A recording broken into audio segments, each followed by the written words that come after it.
Nusantara, gugus kepulauan di garis khatulistiwa. Lautan terbentang sejauh mata memandang, menyimpan kekayaan yang berbataskan cakrawala di kedalaman lautnya. Di pulau-pulau yang bertebaran dari ujung barat Sumatera sampai ke timur di Pulau Papua, dari Pulau Miangas di utara sampai Pulau Rote di ujung selatan.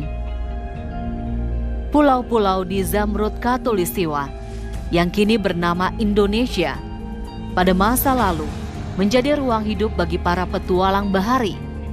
Pelaut-pelaut yang tak surut dilanun ombak, tak gentar dihadang karang, sepenuh jiwa mengarungi luas samudra. Sebagaimana yang telah diajarkan nenek moyang yang telah menjadi petualang bahari sejak masa prasejarah.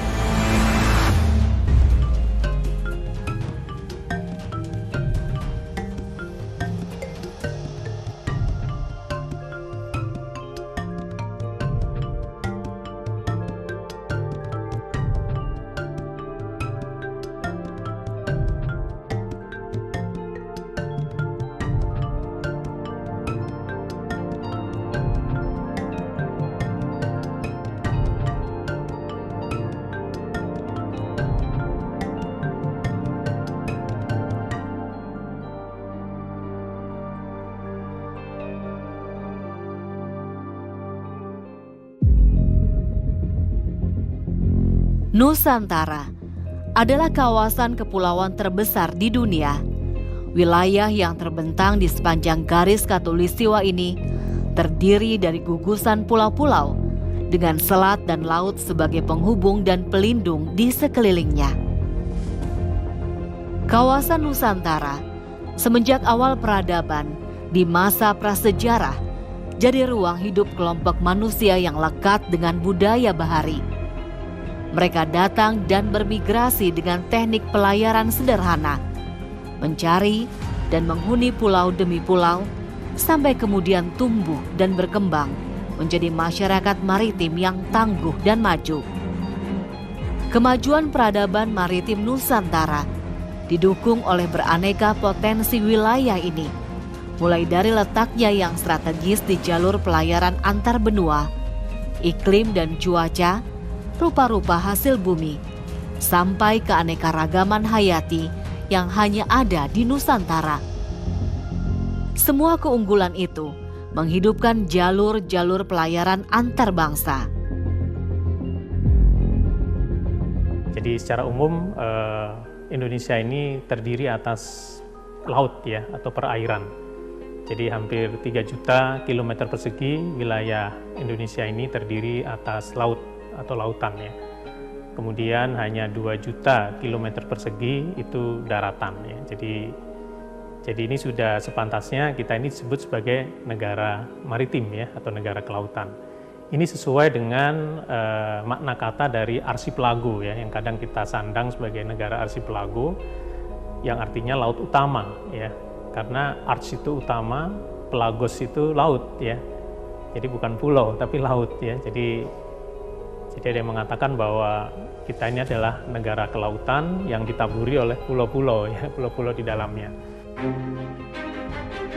Kehidupan masyarakat Nusantara yang tumbuh menjadi bangsa maritim melewati proses panjang dan berkesinambungan. Dimulai dari migrasi prasejarah menggunakan rakit, berlanjut dengan perahu-perahu sederhana, sampai berkembang dengan rupa-rupa penemuan sistem pelayaran dan pembuatan kapal. Perkembangan sejarah kemaritiman yang demikian ini terungkap dari peninggalan-peninggalan prasejarah, berlanjut dengan pola perilaku dan budaya yang terwariskan sebagai bagian dari kehidupan sehari-hari kelompok-kelompok masyarakat pesisir di seluruh penjuru Nusantara. Salah satu bukti ya bahwa nenek moyang kita ini adalah pelaut yang mengarungi lautan ya, itu ada di lukisan gua ya, lukisan gua di Pulau Muna ya. Kalau tidak salah namanya Gua Liang Kabori ya, Liang Kabori. Ada lukisan ya di dinding gua, itu 2 perahu ya, 2 perahu yang menggunakan layar kemudian ada dayung-dayung dan ada orang yang sedang mendayung. Lukisan itu dibuat sekitar 4000 sebelum Masehi. Jadi kalau ditambah sekarang 2000 tahun ya Masehi, berarti itu usianya hampir 6000 tahun yang lalu. Jadi itu mungkin menggambarkan ya bangsa kita dulu ya, bangsa Austronesia itu melalang buana ya, berlayar dari satu pulau ke pulau lain ya. Jadi itu juga itu sebagai satu sumber yang paling tua ya, bahwa nenek moyang kita ini adalah bangsa bahari. Suku-suku bangsa penghuni Nusantara memiliki ikatan yang kuat dengan laut sebagai sumber kehidupan.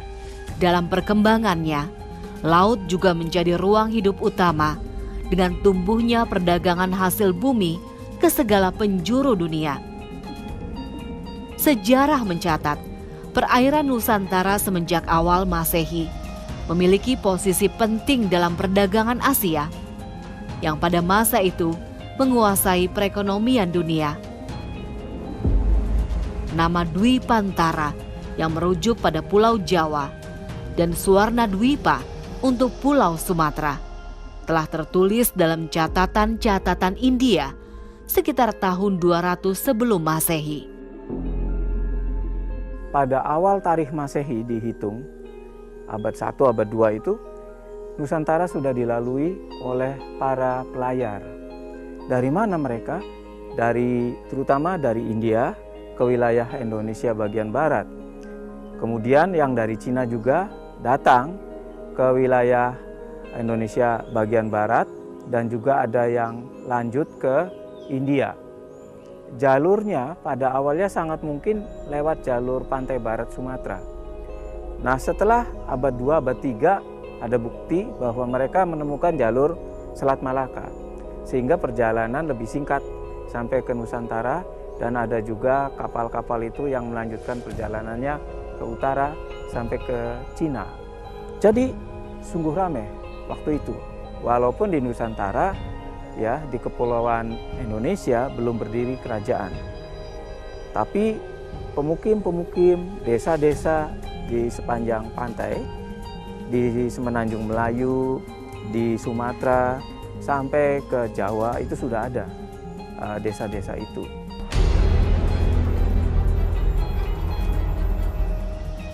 Dinamika perniagaan komoditas hasil bumi Nusantara yang menjadi bagian dari jejaring perdagangan dunia membuka babak baru sejarah Nusantara. Perubahan terpenting interaksi antara bangsa ini adalah berkembangnya kerajaan-kerajaan baru yang dipengaruhi oleh peradaban India. Penguasaan aksara, sebagaimana yang tertera dalam prasasti-prasasti bersejarah, merekam catatan penting perkembangan Nusantara. Kita mungkin dalam masa prasejarah sebelum Sriwijaya itu kan saya sudah sebut, mungkin ada kerajaan atau seperti tanda petik kerajaan gitu, tanda petik ya. Cuma masalahnya belum ada tulisan. Jadi kita belum tahu dokumentasi. Ketika ada tulisan, prasasti sudah dikenalkan, aksara sudah diajarkan oleh orang-orang India, maka kita bisa tahu ada dokumentasi yang namanya prasasti, kita baca. Jadi kerajaan itu bisa diketahui berkat peninggalan dokumennya. Nah, dokumennya adalah prasasti. Begitu. Kerajaan Tarumanagara ada prasasti, kerajaan Kutai kuno ada prasasti, Sriwijaya makin jelas, Mataram makin banyak.